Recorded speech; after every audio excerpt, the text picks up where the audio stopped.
Trip to the Lone Star State since taking office. He'll focus on the recovery efforts both in this pandemic and also in the wake of the winter storms and power outages. ABC's Karen Travers has more. The White House says he's there to show support for the people of Texas and check in on what more the federal government can be doing to help.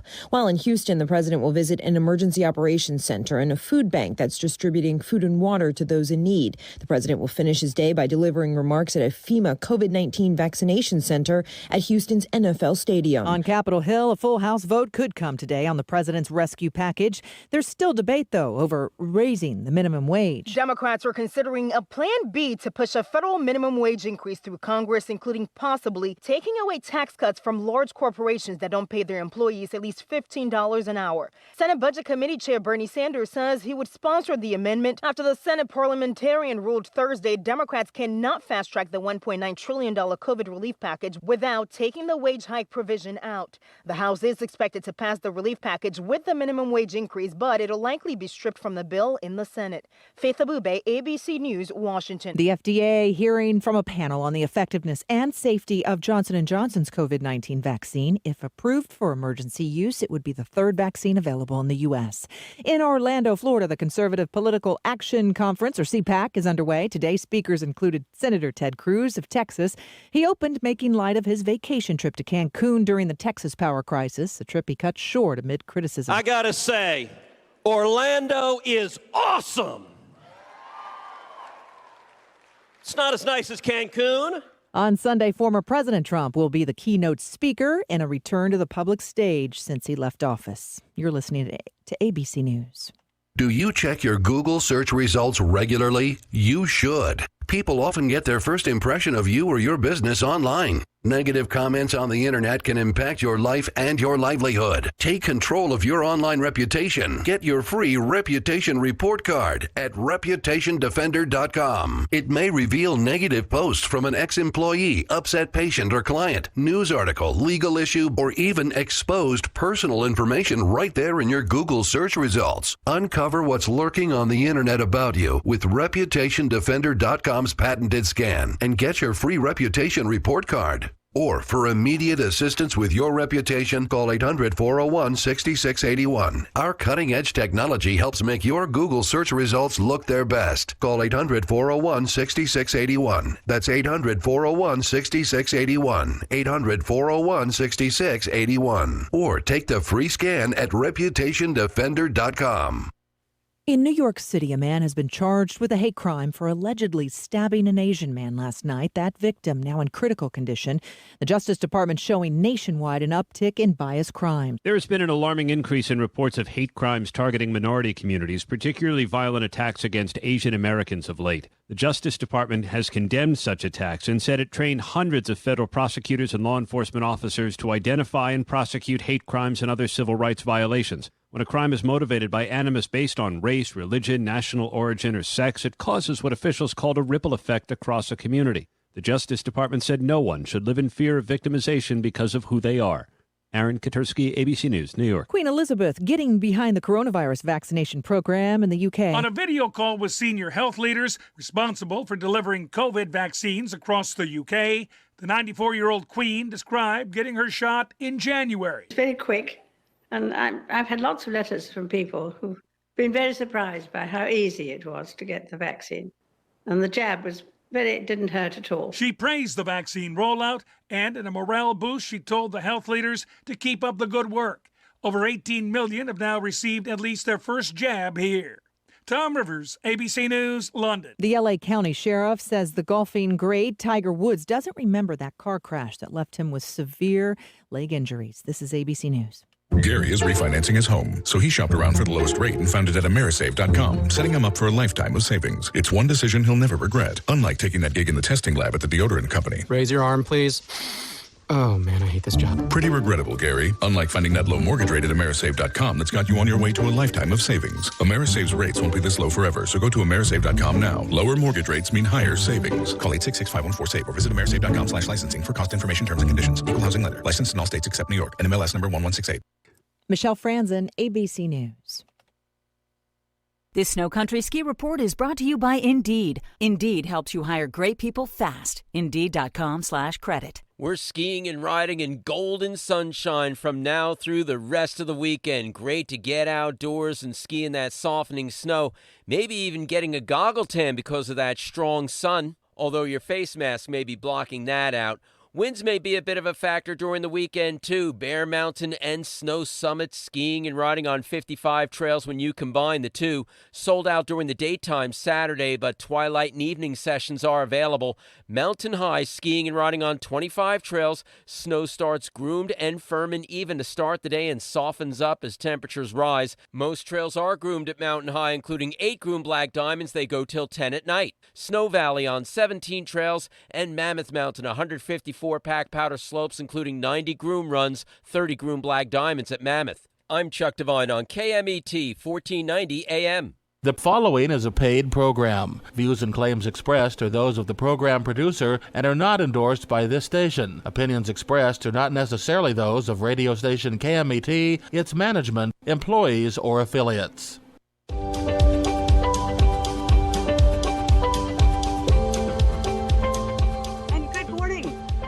Thank you so much for joining me on Julie Talks Money.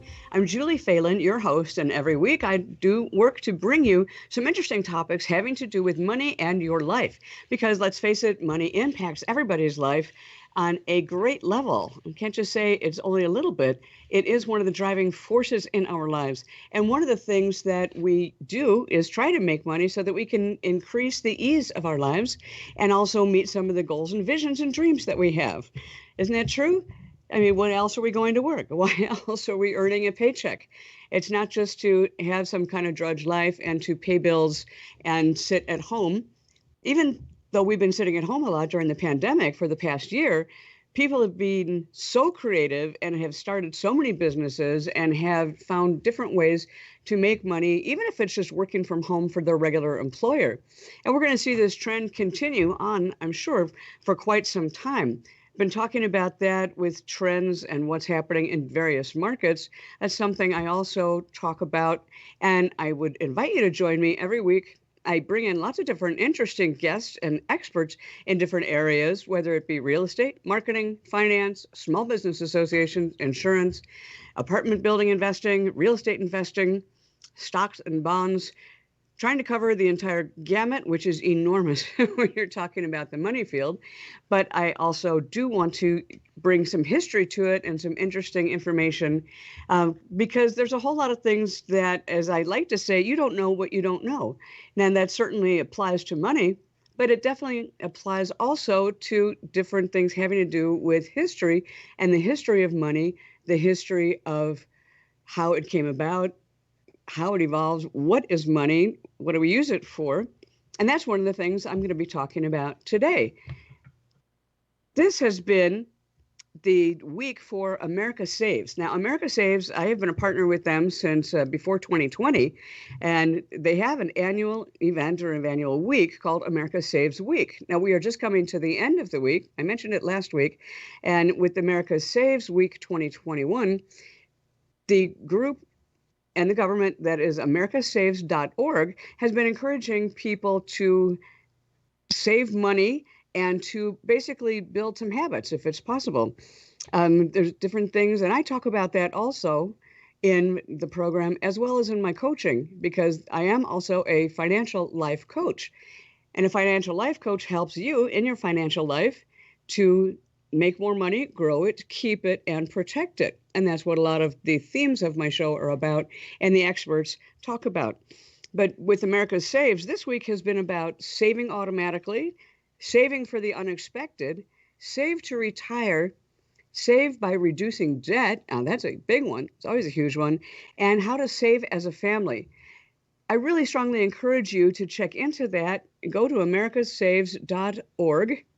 And it's all one word, americasaves.org. And you can look at America Saves 2021 and find lots of different tools that will help you in how you can implement some of these different things. How can you save automatically? How can you save for the unexpected? How do you save for retirement? Now, also, if you want to get into the weeds a little bit more, into a lot of detail about your own personal situation, that's where I might come in as a financial life coach. You can feel free to call me and we can have a discussion, or you can actually sign up for a 4-week session or an intensive 17-week session, or just for a financial analysis where I guarantee for $95, I will find $950 in your life that you are not aware that you have. Just call me at 626-460-1188. That's 626-460-1188. 626-460-1188. And of course, I have a website, julietalksmoney.com. And you can also catch me and a lot of some of the money tips I'm talking about and tidbits on my YouTube channel, which, as you might guess, is Julie Talks Money. So check out all those different things. And of course, you can follow me on Instagram or on YouTube or on Twitter. It should be Julie Phelan. So anyway, I want to talk a little bit about what money is available to us right now. The pandemic is still going on, and the government, as we know, is considering an additional $1,400 stimulus check to certain individuals. While they're still hashing that out in Congress about who's going to get it, if there's going to be some kind of a financial cutoff for the people who have income, if there's going to be a cutoff for the people who have certain assets. We don't know that yet, but what we do know is that it is very likely that there is going to be another stimulus check coming to us in the amount of about $1,400. That is so far what they're talking about, people who earn under $300,000 a year. I think that that is probably the majority of Americans making $300,000 a year individually, but follow the news and you can follow my blog and you'll find out a little bit more about it as they determine what it is that they're going to eventually end up with. So one of the things I want to encourage you to do right now, plan on what it is that you're going to do with that money when you receive it. Because whether it's $1,400 or $1,200 or $800, whatever amount they come up with, it is a certainty that you are going to get some more money. Now, this is what we call found money. It's money that you didn't plan on. It's money that you didn't work for. It's money that is unexpected. And it could be that is going to help you and several other people with your housing costs, your housing needs. If you've been unemployed, may not have had a way to pay your mortgage or your rent. So you might use it for that. You might be using it, although I hope not, for food, because we don't want people to be going hungry, but it's entirely possible it is. But if you don't need it for your rent or your mortgage or for paying your bills, think about what you can do with that, and maybe that could be the start of your emergency fund. Everybody needs to have some kind of an emergency account, emergency fund that you can tap into when things like a pandemic or another disaster happen. The people who have had and experienced the fires in Southern California, hurricanes along the coast, tornadoes in the Midwest, you don't know what is going to happen, so you need to have some money set aside to cover, ideally, between 3 and 6 months of your living expenses. And that would be for housing and for bills, for your utilities, etc. So you need to have that. And this could be a great start for you to put that money into an account and not touch it. Even if it's only a portion of that, I encourage you to do that and to try to get into the habit of adding to that account and saving more regularly. When you start saving, you start creating momentum. And momentum ends up kind of moving along its own self. There's a great example, and it's been talked about many times. You know, a lot of it has been talked about compound interest, but it's kind of having to do with compound interest, but it really has more to do with habits also and getting moving. Now, if I were to offer you a penny that doubled every day for 30 days versus $1 million at the end of the month, which would you take? Well, a lot of people would say they would choose the $1 million. However, I'm going to leave you. This is an amazing thing. If you take 1 cent, one single penny, and double it every day for 30 days, at the end of 30 days, you're going to have over $5 million. Not 1 million, but $5 million. Isn't that mind-blowing? That's just like, how do you figure that? Well, that is the power of doubling and compounding. That's one of the things we all try to have markets and our investments do for us. But if you even think about just doing that yourself, put in 1 cent today, 2 cents tomorrow, 4 cents the next day, 8 cents the day after that, 16 cents, then 32 cents. And it isn't long before you start getting into greater numbers, but you can actually start with the 1 cent and see what happens. Now, here's the difference. If you stop at 27 days, you're only going to have $600,000. So the bulk of the growth is going to come at the end of the period. But you know what? Why not start that? Why not even have your kids start that as a program? You can use your own money. You could use this $1,400 to start out with a penny also. Now, also, keep in mind that there are still government programs available. You can still apply for a PPP loan, which is the Paycheck Protection Program loan that the government was offering, which is also a forgivable loan if you qualify. We're into round 2, but it's closing up pretty quickly.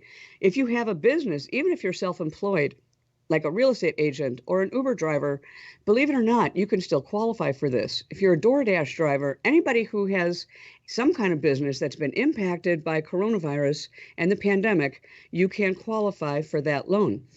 Also, there's the Economic Impact Disaster Loan that you can qualify for. There's several programs that are out there. Check with your local small business administration, and also just Google it and Google the different programs that are available to you right now, because believe it or not, there is a lot of money that is available. You just have to look for it and seek it out.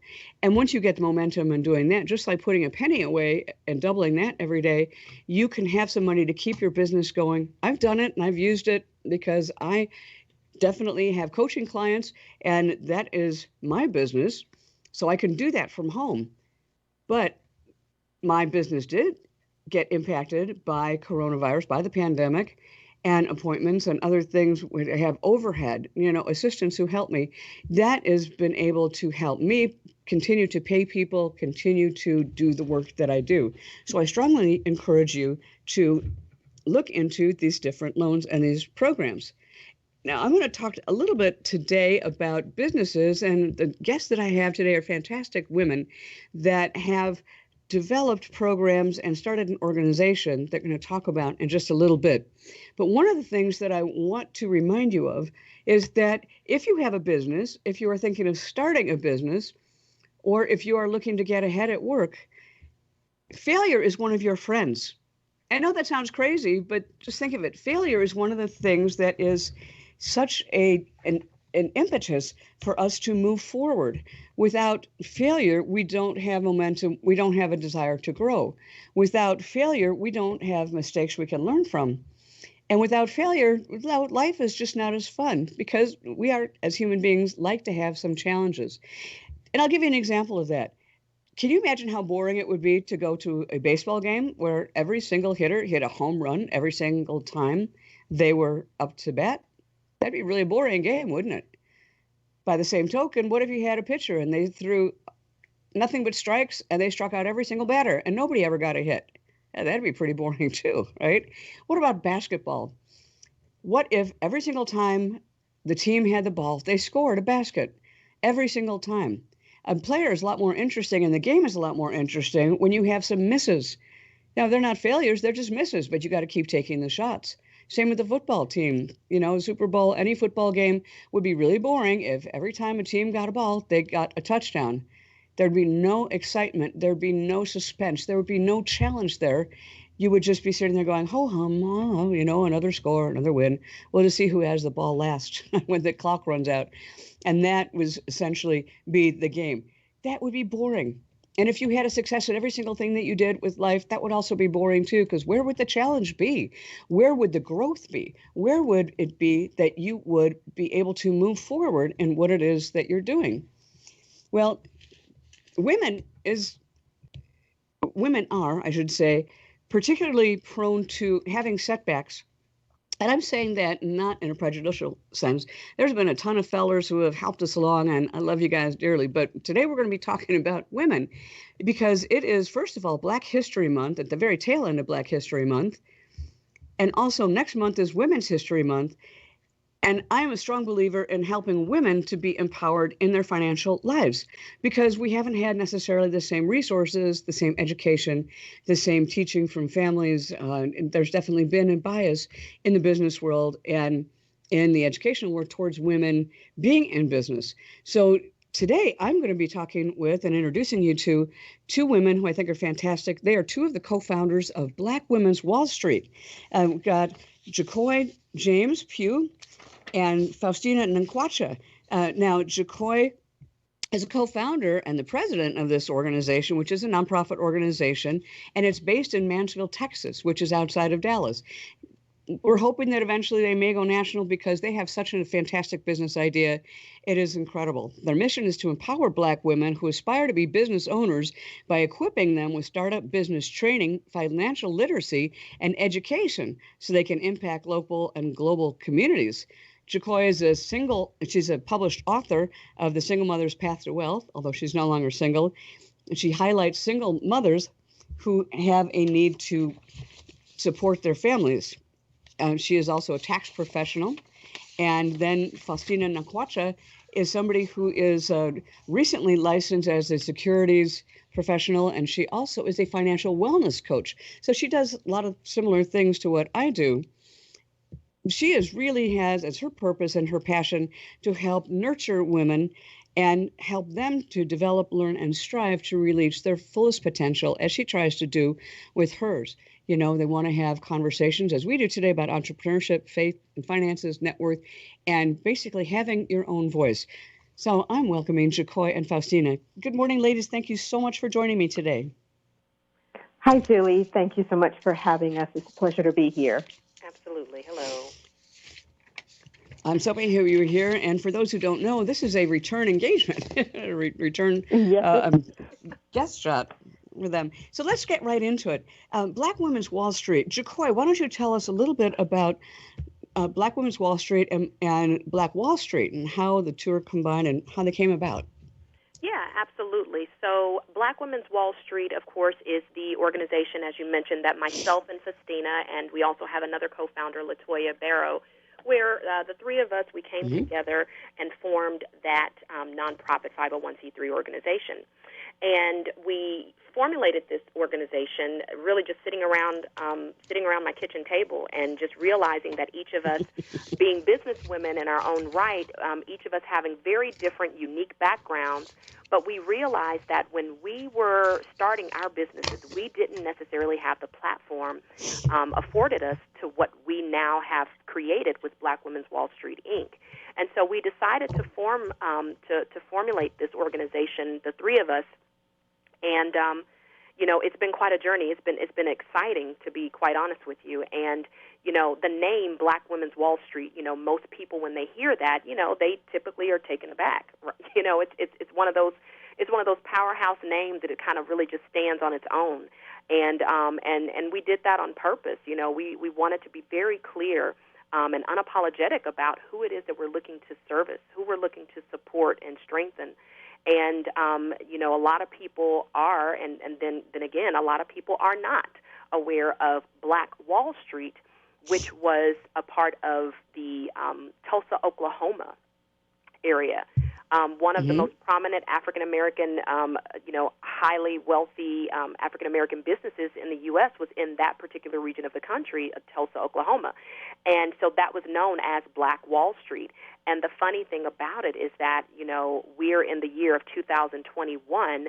There was an actual Black Wall Street or Tulsa massacre in 1921 where, you know, individuals that did not agree with the wealthy African-American families and entrepreneurs during that time, that didn't agree with them and what they were doing and establishing wealth for themselves and their families, where there was a riot or a massacre, which is better worded, in 1921. So we literally are sitting at the 100-year anniversary of of that particular massacre for Black Wall Street, which, again, that was in the Tulsa, Oklahoma region. Wow, what a perfect time to be actually moving forward with Black Women's Wall Street and even empowering women, other Black people. What kind of businesses do you help women to put together or support, and how do you do it? Well, the businesses that we help, it really depends on the individual that comes to us, right? So we have a program, and I know we'll get into that a little later, but we have a program, Idea to Inception, where we look to support women that come to us with their business ideas. To give you some examples, we've had some individuals to go through our program that have nonprofit organizations. We've had some individuals that wanted to establish a holistic child development and pediatric center. We've had some individuals who provided health and wellness services. I mean, it just goes on. And so I tell you those examples because it really just depends on the individual and what it is that they are wanting to accomplish and the business venture that they are wanting to move forward. So we have the capability, we have the tools, we have the team, we have the support of our community with subject matter experts and gurus that come in and provide, training and support to the ladies that want to move forward with their business ideas. That is so neat. Faustina, why don't you tell us a little bit more about the programs? You and I have talked about that, women who have great ideas. Sometimes they've had formal education, sometimes not, but have essentially been CEOs of their family and their community for a long time. Yeah, Julie, that's right. And I want to go back to something you asked Jacoi and piggyback on what she said in terms of why Black Women's Wall Street and the Black Wall Street. We're looking to, as Black women, to jumpstart a renaissance. We want to get people to really focus on Black wealth and Black abundance and the fact that it's possible for us to bring that back. And it's not only possible, but it's actually necessary. And our mission is Black women. But I like to say that we are a women-centric organization with a particular focus on Black women because we all understand the power of Black women, in not just in the political, but also in the economic realm. And we also want to make sure that people understand that we are providing the business training, the financial literacy and education, because those three go hand in hand, and they're very important. But we're also looking to the local and global level and making an impact there. So when we talk about Black women, we're talking about African American as well as African women, because we have to partner together. We're all one. We're all under the umbrella of Black women. And to be able to connect with African women, particularly in Africa, but also all over the world, because they're having the same conversations that we're having. They're doing the same things we're doing. They're driving the economy on the political and the economic and social realm, just as we are here. So we're all in that same space. And when you think about what we do, the reason we focus on Black women is because of the fact that we haven't gotten a lot of attention and a lot of support, but we do a lot of the work. We're the heavy lifters, if you will. And when you think in terms of the small business and micro enterprises, we're the driving force, to be honest, and we actually make more, we comprise more of the small businesses being formed. But we're in terms of revenue generation, we're not where we should be. And in terms of the micro lending, we're not even getting that. And so it's just basically sheer force, grit, and grind that's really pushing us and propelling us. And we want to fill that space, first of all, by providing women with the education, the business training that they didn't get in the beginning, because, we generally just do, and because we have to take care of our families. We have to provide for them and bring in that extra money. I'm sorry. You spent some time in Nigeria. I think your mother was Nigerian, and she was kind of a businesswoman who taught you a little bit about business, or she was definitely an entrepreneur. Tell us a little bit about her and the story and how you learned about some business from her. Well, as my name is Faustina Nkwocha, and so my last name, of course, indicates that my family is from Nigeria. And one of the things about my mom is that she loved to cook and bake, but I don't know when this started, but at some point in time, she decided that she wanted to, buy and sell, goods just to help supplement the income that my dad was bringing. So she'd buy soap, shower gel, and things like that back, as early as in the 80s that I can remember. And she would just sell products and services. No one told her. No one showed her how to do it. No one gave her tips and training. It's just something that was innate in her that she felt would help her family. And that's what started her, path to entrepreneurship. And that's what I actually draw from, and that's what inspires me to support women, and that's why, being part of Black Women's Wall Street, Inc. is so important, and that's why the business training that we provide is really critical, because that foundational piece, when we're talking about our Idea to Inception program, it is so important for Black women to get that support and get that training and the knowledge.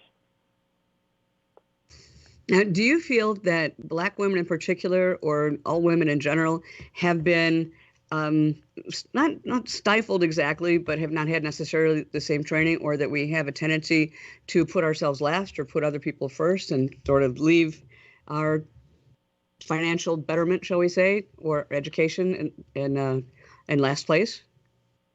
Oh, absolutely, Julie, and I'm glad you brought that up because it's actually all of the above.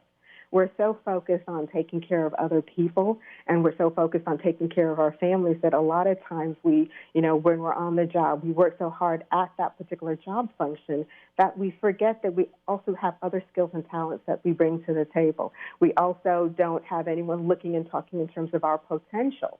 And then so a lot of times because we're focused on that, the work, and we're focused on our family, and we're focused on just trying to bring in money and survive, we forget the things that we're capable of. And that's the shame of it, is that that's not tapped into and promoted and supported.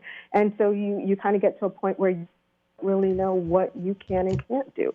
So we really have to focus on, particularly as Black women, being unapologetic about who we are, what we can do, making sure that we have a seat at the table, making sure that we are part of decision-making process, because when we fight for everybody, and that is proven. It's not something that we just say. And to me, the hashtag Black Girl Magic, it is a real thing because that embodies everything that we do and who we are. Yeah, you mentioned even in your mission statement that there are women who have dreams of starting their own businesses yet are crippled by either fear, lack of knowledge, or lack of support from those around them. Jacoi, why don't you tell us a little bit about that, and if that was one of the driving forces behind the mission? Had you encountered a lot of women in your tax practice or in your business world that who had some of those stories and they had their dreams but weren't able to accomplish them? Yes, I will definitely say so. It's interesting because it's one of those things where as I'm interacting with different women, I'm constantly hearing the story of, wow, I would really like to do this, and a lot of times what's followed behind that is fear, or maybe they don't have the support of their family or friends. Because what a lot of people don't know is when you enter into the world of business, it can be, and most times is, a very lonely journey. It's your own vision. It's your own ideas that you're having to move forward.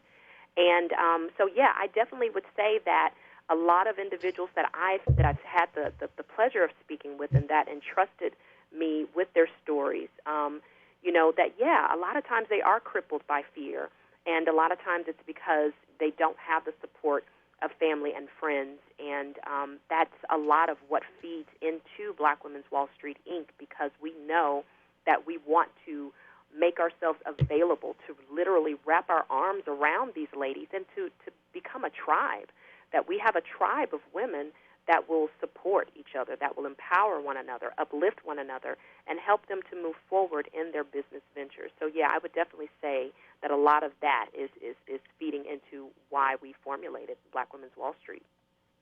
Yeah, that's great. And I love that concept. And we're going to visit that a little bit more. We're going to take a quick little break here, though, right now for an advertiser. And we're listening to jacoi James Pugh and Faustina Nkwocha talking with me about Black Women's Wall Street and a little bit about Black History Month and women in business. You're listening to Julie Talks Money on KMET 1490 AM. Stay tuned. We'll be right back.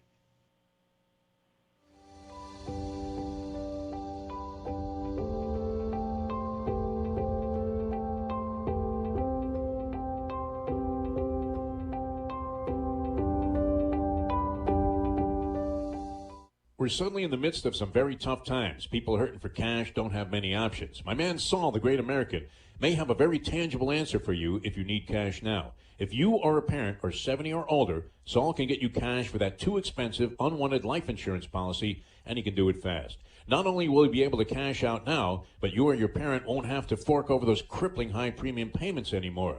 You've heard the television spots about knowing you could sell your life insurance policy. Well, why just sell it to one source when you could have multiple chances to cash out and get the most money? Saul will do the whole process remotely, so you don't have to leave the safety of your home or meet with the great American. Contact Saul at Appel Life Settlements, 617-610-1898, or visit his website, appellifesettlements.com. The great American has over 45 years' experience. The consultation is free, no obligations. Call 617-610-1898 now.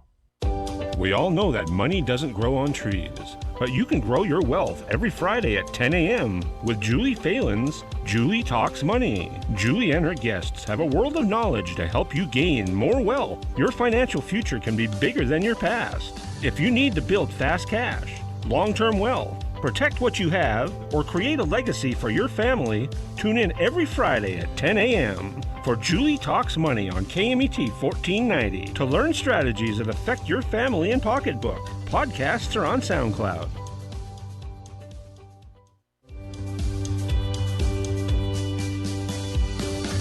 So, you're listening to Julie Talks Money, and I've got as my guest today jacoi James Pugh and Faustina Nkwocha, who are two of the three founding members of Black Women's Wall Street. And this is kind of a segue, and yes, we're talking because it's Black History Month, and also next month is Women's History Month.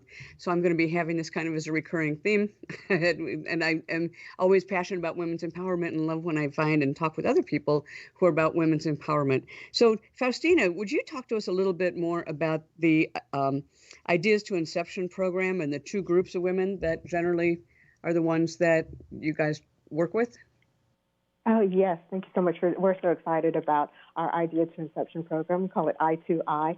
We are really looking for women who are low to moderate income, veterans, as well as women who survived domestic violence. And we're taking women who either don't know what they want to do, but know they want to do something.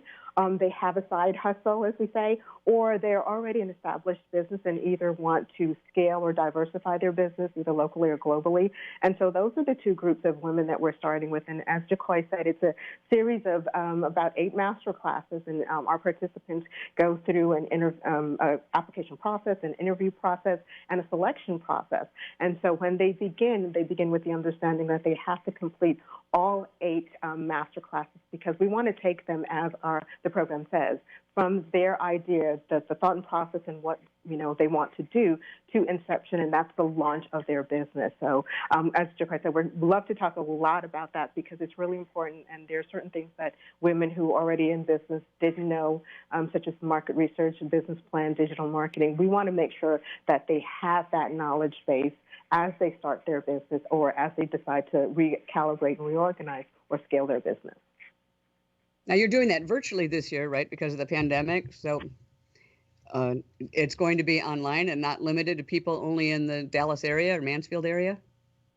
Yes, that's correct. And actually, the pandemic forced us to go virtual. It was originally intended as a classroom-style program, but the great thing about the experience was that we now know that we can do it virtually. So this is something that we want to do for anyone who's interested, wherever you are around the world. If you are a Black woman aspiring to be a business owner or you have an established business, please sign up for our I2I program. And how would they do that? When is your next one starting? Actually, we are starting the application process, and everyone can go to our website, www.blackwomenswallstreet.org, and that's women's, WOMENS, www.blackwomenswallstreet.org. And our website, as well as our social media page, have all of our information. And, of course, they can contact us, and we'd be more than happy to share some more information with them. But we want everyone to understand if you're aspiring or in business, I2I program is for you. Now, jacoi, how is it that you find people in the community to help, or whether it's a virtual community, to help conduct these master classes? Because I know that you guys don't do them all yourselves. You have business leaders and you have movers and shakers from the community to conduct these master classes. How do you find them, and how do you enroll them into the vision? That's a really good question. And how we do it, honestly, is individuals that we have built business relationships with, or we've interacted on some level before. But a lot of times, it really isn't hard to identify or to secure the subject matter experts and the community leaders that support us, because they really do love and buy into our mission and stand with us. They link arms with us in supporting us with what it is that we are wanting to do and how we're wanting to help positively impact Black women, African American women, African women. They just want to link arms with us in the mission. So it has not been a difficult task in seeking out the support or the leaders, subject matter experts and thought leaders in the community. Our board, actually, we have a very diverse board. Our board is made up of individuals that have a background as risk management attorneys. radio host personality, event planners. And so if you think about just that on a small scale, the number of people that we have on our board supporting our mission and moving it forward, we have a lot of different connections. And we have a lot of different relationships that we've built. And so really it's just a matter of just calling on those relationships, calling on those individuals that we've done business with or that we've supported them in some manner. They want to help, and they truly support our mission and our vision as we move it forward. That's fantastic. What are some of the examples? I know you can see that on the website, but you're not talking about people who just want to do a small side hustle, or it could be an Etsy kind of craft making business from your home, but it could also be something much larger.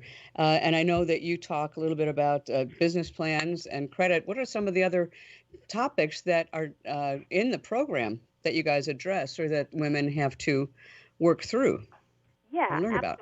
Yeah, absolutely. So to your point, what you just mentioned earlier is that we definitely look to work with any woman that has has a certain business idea, right? It just depends on whatever it is that she's wanting to do, that we're able to support her and service her through the program. But when we're taking the individuals through the Idea to Inception program, some of the things that they can expect is that we have classes that focus on discovery or mind mapping. And what that is specifically is that we may encounter some women that say, you know what, I know I want to create a business model. I just don't know what it is, so I need someone to help hold my hand, to walk me through and go through that discovery phase and do some mind mapping. Other courses that we offer, we focus on, just as you mentioned, business plan development, where we are really honing in on the importance of doing the market research, not taking any shortcuts, and understanding who your competitors are so that you can understand the industry that you're in, so that you can properly develop your growth and marketing strategy. We also have individuals that will be, when sitting through the Idea to Inception program, they will have access to individuals who focus on digital marketing and branding, because it's equally important that if you're going to establish yourself as a business owner, then people need to be able to find you. You need to create a digital footprint. And so we have leaders in the community that come in and speak on that, in that particular arena. And so, yes, we do primarily focus on helping individuals to establish a solid business entity, a solid legal business entity that will afford them the proper legal protection, that will afford them the longevity and the stability, and creating a self-sustaining business. Because, again, there's no knock on anyone in having a side hustle, but we want to make sure that the individuals that really want it and really fight for having a business where they can create a legacy and generate wealth for themselves and their family, we want to help them get over that hurdle. We want to help them move in that direction, and a lot of that is going to come at a base foundational level of establishing a sound, solid, legal business entity. Absolutely, that is so key. You have to have that very strong foundation to stand on. Government contracting, minority contracting businesses. I know somebody who owns a construction company, a black woman, and she specializes in rough concrete and other things for paving roads. And she's got a very successful business, but that's certainly not something that one would expect any woman to have as a business. But she also gets a lot of business from government entities because it's a minority-owned business. Do you help people to tap into the SBA or government contracts or programs, or know what's available? Absolutely, we Julie, do. And so, Faustina, did you want to speak to that? Yeah, I just wanted to, point out that our Idea to Inception programs, if certain things, if you don't know what a break-even analysis is, and you don't have haven't done your market research, and you don't have a succession strategy or an exit strategy, these are some of the conversations that we're going to be having and teaching in the master class. And one of the things that we're definitely going to introduce this year is, grant research and grant writing, because those are two spaces that we want to make sure that whether you're a for-profit or a nonprofit, you have an understanding of, and also collaboration. It's time for businesses to start thinking in terms of collaborating and leveraging, the strategic initiatives that you bring together, so that we're working together to create a community of women in business to support each other and promote each other. Oh, that's terrific because there's so many different types of businesses. It's probably as many types of businesses as there are people. When you're talking about retail, restaurant, home-based businesses, not necessarily side hustles, jacoi like you doing some tax preparation, and Faustina is a financial wellness coach, and also you're going to be an investment advisor representative. How do you help people find their passion? You know what? The wonderful thing about our idea and tips to Inception Program is that we actually start from that premise. And as I like to say, I like to help people discover their passion, purpose, and potential because all three are important. And, some people know what they want to do, from the time they're little, and when they grow up, they actually do become that. For other people, it takes an experience that helps them discover their purpose and their passion. And for others, they still don't know. And for someone like me, God literally drags you into your purpose. Just like being on the radio show, being part of Black Women's Wall Street. That's God dragging me into my purpose because this is not what I thought I'd do. So the wonderful thing about our discovery and our mind mapping first masterclass is that we have different groups for those who are in business and those who are aspiring to be. We take everyone from that space. Well, what is it about what you want to do that is your passion? Or if you don't know what you're good at, well, let's explore some of the things that you could possibly think about doing. And we have everyone do a skills assessment because that's the foundation, that's the base. So again, our Idea to Inception program is about the foundational steps that you have to take in becoming an entrepreneur and building a business and maintaining a sustainable and viable and scalable business. And I love the idea to Inception that is such a perfectly named program because everybody is creative, everybody has ideas, and as you have called it, intellectual property. Your idea is your intellectual property. How can you do something with that? And also that other P that we talked about, you and I, permission, and that women have kind of an issue with that. Talk about that a little bit, would you please? Absolutely, Julie. One of the things I feel like a lot of times when we're working, we're just trying to survive life. We forget about the skills and the potential that we have. But everybody is good at something. So it's just a question of identifying what you're good at and what you're passionate about, looking to the experiences that you've had and seeing God actually been training you to get to the point where that becomes your mission, your passion, and your purpose. And then the third step is to help you figure out how to monetize it and then provide you with the educational steps that you need to either start a home-based business, which everybody should have, as well as to start a business where you're doing something that is the passion and purpose and will help you bring in the additional money. But starting with what you're good at, what your potential is important. That could be your home-based business. And then if you're going to register a company, we want to take you through the steps so that you're creating multiple streams of income. And again, it's about being viable past the 5-year mark, which is a challenge for most businesses. Mm.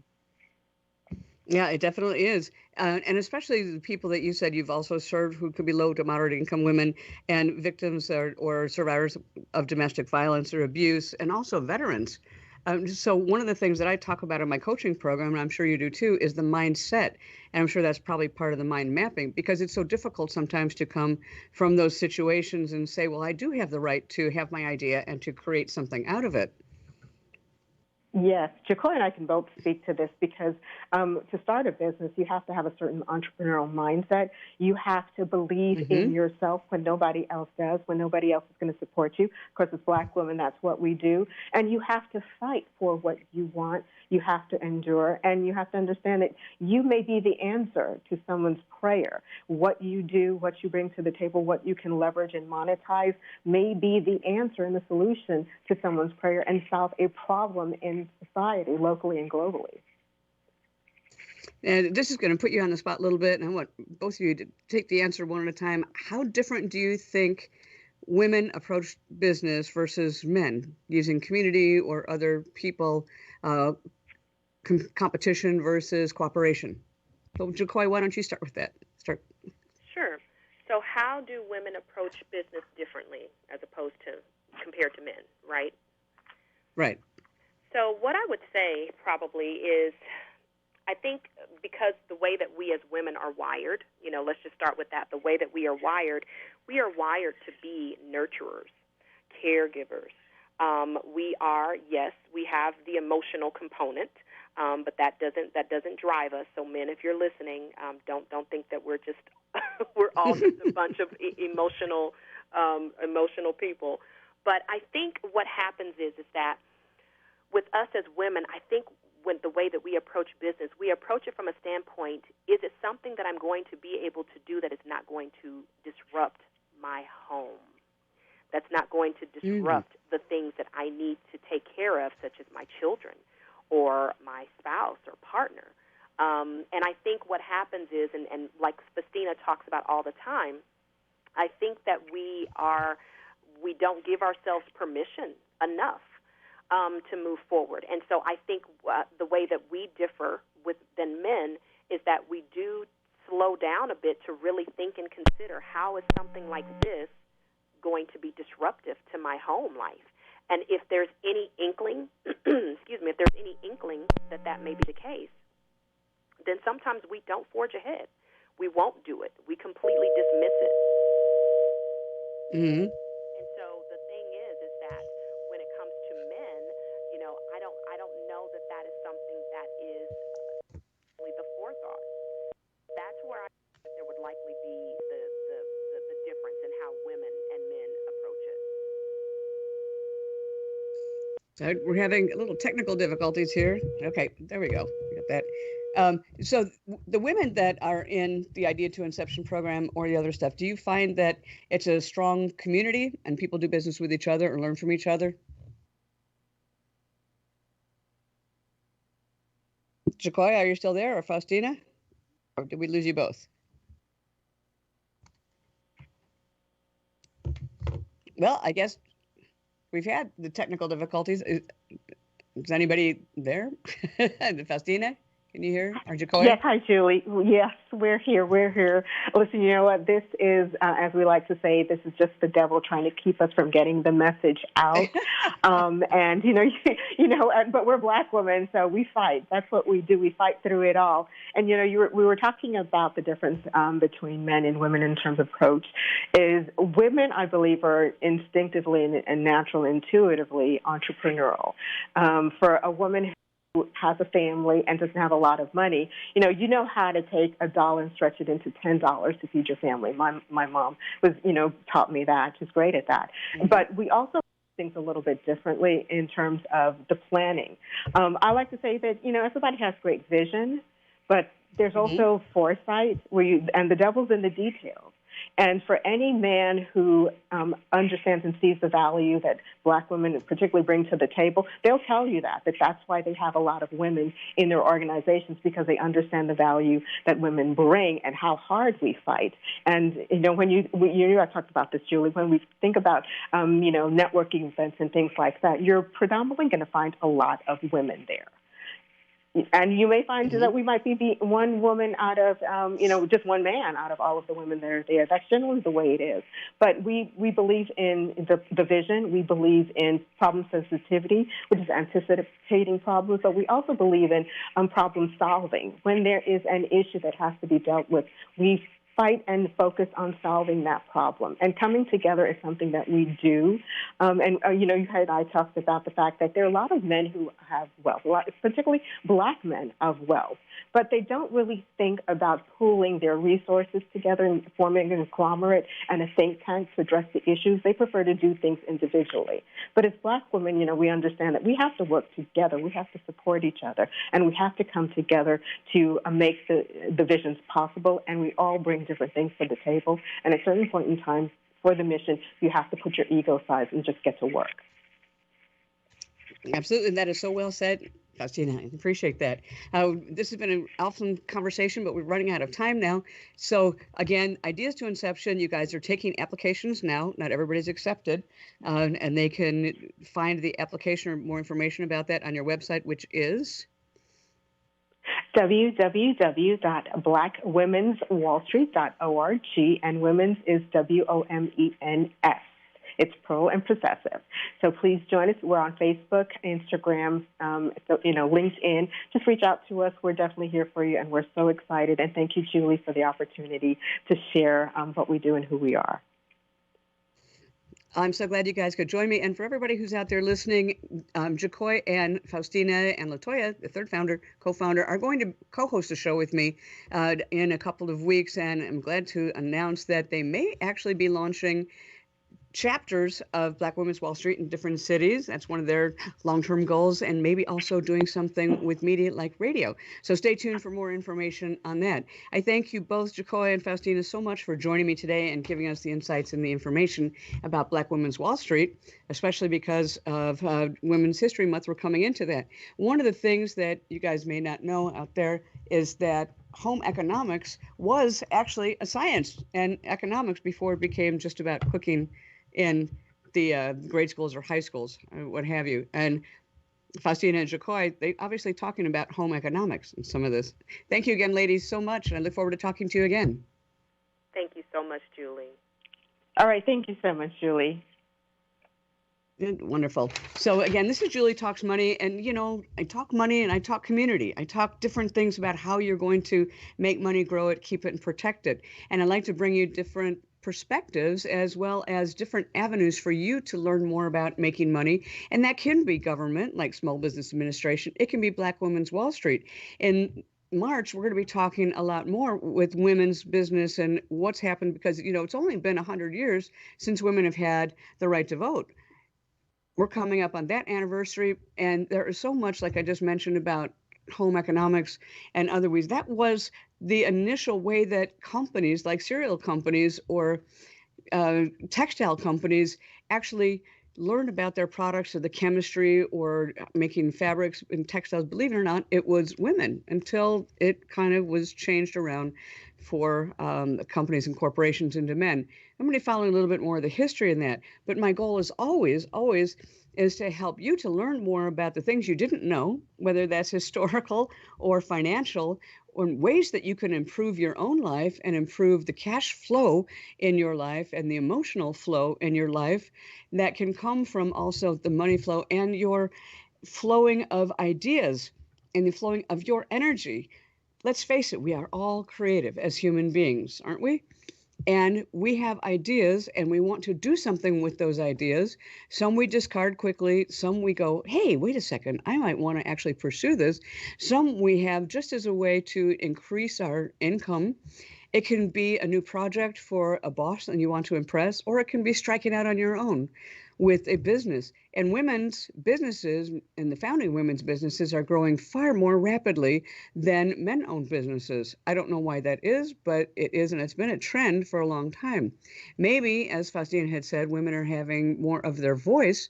Maybe we're just finding more resources open and available to us. I know certainly a lot of it is that there are more businesses and men who are out there who are willing to employ and hire and also fund women's ideas. Venture capitalists, angel investors, they are out there helping to fund women who are starting their own software companies, their application companies, women coders, women who are with AWS, women who are doing artificial intelligence. It doesn't matter. Money is not prejudiced. Money will go where money can grow. It's going to follow the ideas, it's going to follow the businesses that can help to create more of itself. Does that make sense? You know what I'm saying, right? Money is going to go after a good real estate deal. Money follows opportunity. And so I say money goes where it can grow, and that is with your own individual lifestyle. That's with corporations, that's with governments, that's with your local community, that's with your school, any philanthropic organizations. It could be your symphony or your art museums, private schools, whatever it might be. We need to have something that to help with all of the flows in our life that include our family and our travel, our leisure, our fun, but also, and sometimes maybe even especially, our creativity. One of the things that I find so fascinating about this century in the last 20 years, if you can believe we've been in this century 20 years already, is the vast expansion of people owning their ideas and doing something with them and basically refusing to say, I'm just going to stick in a job for the next 20 years just so I get a paycheck and a pension at the end of it, and not enjoying their life. That's one of the things I've brought up many times and I still believe it. It's about your lifestyle and enjoying what it is that you do. Enjoying your work, enjoying your life, and enjoying your family. And if I can help you in some small way figure out different ways in your financial life to make that happen, then I have met some of my goal. If you'd like to talk more specifically about your particular situation with me as a financial life coach to help you get there, call me at 626-460-1188. That's 626-460-1188. Again, 626-460-1188. Or go to my website, julietalksmoney.com, and schedule some time with me. And also, just a reminder, you can check it out on my YouTube channel. You can get and see replays or hear replays of every show on my YouTube channel as well as on KMET. Again, the YouTube channel is Julie Talks Money. You can find me on Instagram. And every week, I will continue to try to bring you topics of interest and ways that you can increase the flows in your financial life. Stay tuned and come back every Friday at 10 a.m. Pacific Time and noon Central Time for Julie Talks Money. I look forward to talking to you again next week. And in the meantime, be healthy and prosperous. Bye-bye.